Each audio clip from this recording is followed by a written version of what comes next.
Welcome guys, and in this video I'm going to show you how you can warp image in Canva. So let's get started. What you'll need to do is go right here to the left side and click on the apps, and after that right here search for Canva apps and type Liquify. So this will be the first one.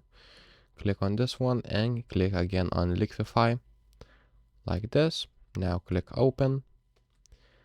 And now you'll see that you can select an image, and now you can select melt, wobble, smear, and smudge or flow, and basically edit that. So that's how you warp image in Canva. So if this video was helpful, please make sure to subscribe to Guide to Everything, comment down below for the algorithm, and see you in the next one.